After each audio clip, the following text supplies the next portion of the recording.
friends, welcome to my channel.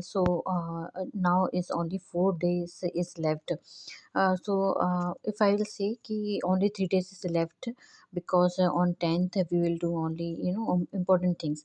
So उस दिन तो आप कुछ और एक्स्ट्रा लेना ही नहीं है, आपको सिर्फ आपको important things लेना है. आपको जो forgettable things होती हैं in every subject you can take that. सो अपने तो उसको बाद में डिस्कस करेंगे. For third day like now is like 7, 8, 9. So for 3 days I will से कि आप यू नो स्मॉल सब्जेक्ट्स पर ध्यान दें, बट इट्स नॉट कि बहुत ज़्यादा ध्यान दें because out of 200 question may be they it will come from anaesthesia और फॉरेंसिक और small subject like that. So 5 or 6 question.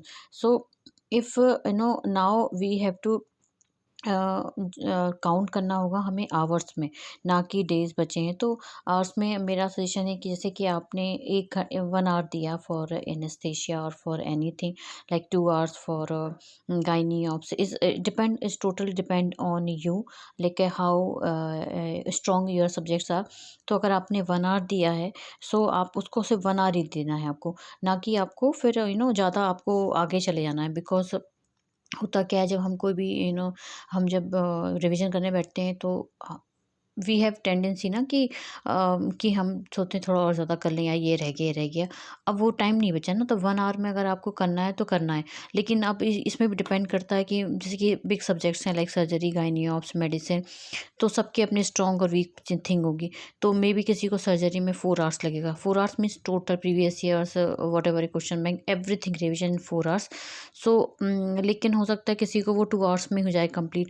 तो it's depend on you, but आपने जो भी आवरली टाइम टेबल बनाना है आप उसको वैसे ही फॉलो करें. अगर आपका जैसे 1 hour में नहीं होता है या 2 hours में नहीं होता है, 80-70% इतना भी आपको आगे बढ़ जाना है.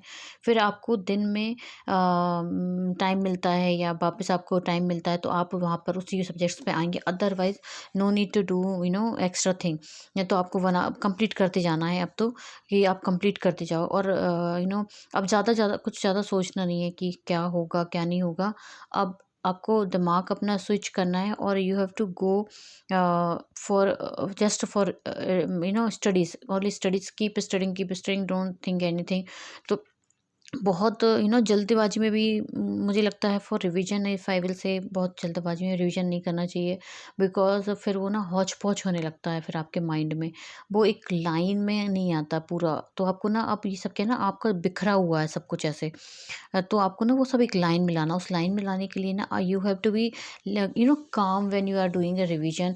फास्ट तो रखना है बट काम. इट्स नॉट लाइक कि आपको भागना है, तो बस काम रहना है और आपको रिवीजन करते जाना है. सो माई थिंक इज़ कि आपको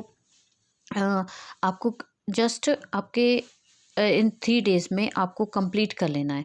अब आई जैसे कि 10th की बात आई कि 10th को क्या करना है. 10th को आई विल से कि आप 4 या 5 o'clock पे उठ जाना, क्योंकि मतलब दिस इज़ अ लाइक कि आप उठ जाओगे ना तो आपको उस दिन 10-14 days मिल जाएंगे. तो 4 to 5 hours आप लोग उठ जाना. फिर उसके बाद you have to start with आपके 19 सब्जेक्ट्स हैं, तो उसमें जो फॉरगेटेबल थिंग होते हैं, तो फॉरगेटेबल थिंग्स में आपकी सबकी अपनी एक लिस्ट होती है. जैसे फॉर इंक में आप IPC हो गया, मेडिसिन में फॉर मी मेडिसिन CNS है, और फिजियो है, एनाटॉमी है. नॉट फुल थिंग बट कुछ कुछ फॉरगेटेबल थिंग सबकी होती हैं. वो हो गया. PSM is I think for me is like must. I have to revise by statics everything. So आपको वो करते जाना है. और प्रीवियस ईयर्स क्वेश्चन में भी आपको अगर आपने बुक मार्क कर रखे हैं तो आपको बुक मार्क क्वेश्चन से देखने हैं. अगर आप पूरे देख सकते हो तो अच्छा है, बट अगर नहीं है तो एटलीस्ट बुक मार्क क्वेश्चन तो आप देख लेना. और उसके बाद बहुत ज़्यादा रिवाइज करने की कोशिश मत करना, बिकॉज बहुत बड़ी लंबी लिस्ट नहीं बनाना, क्योंकि ऐसा ना हो कि 10 to 12 hours के बाद आपके पास बहुत ज़्यादा लिस्ट बचा हो और बचा ही नहीं हो. आपको बिल्कुल ऐसी चीज़ करना है. फॉरगेटेबल थिंग्स में वो होती है कि वो जो बिल्कुल आप बार बार भूल ही जाते हो, गड़बड़ी कर देते हो, तो वो लेना ही लेना है. तो वो बाकी तो हो जाएगा। तो और बाकी आपको ज़्यादा नहीं सोचना है यार, अब तो जो है सो है। अब आपको अपना 100 एंड क्या 200% देना है, जस्ट पढ़ते जाओ, कीप स्टडिंग, कीप स्टडिंग। बहुत ज़्यादा सोचना ही नहीं क्या है, क्या नहीं, कितना याद है, किसको हो गया, उसका जीटी रिज़ल्ट इतना, मेरा इतना, मैंने इतने क्वेश्चन किए, उसने इतने क्वेश्चन किए, कुछ फ़र्क नहीं पड़ता। सबने पढ़ा है, जितना पढ़ सकते थे सबने पढ़ा है, अपनी मेहनत सबने की है। तो better to just keep studying और बी पॉज़िटिव होना बहुत ज़रूरी है। No other things, just be positive, keep studying. 4 days हैं, जस्ट पढ़ते जाओ, पढ़ते जाओ। अब आपको उसके बाद 50 आवर्स से ज़्यादा, 40-50 आवर्स आपको पढ़ना है। तो जस्ट पढ़ना है आपको, रिवाइज़, रिवाइज़, रिवाइज़। जो जितना रिवाइज़ कर सको रिवाइज़ करो। बस पढ़ते जाओ, कीप स्टडिंग।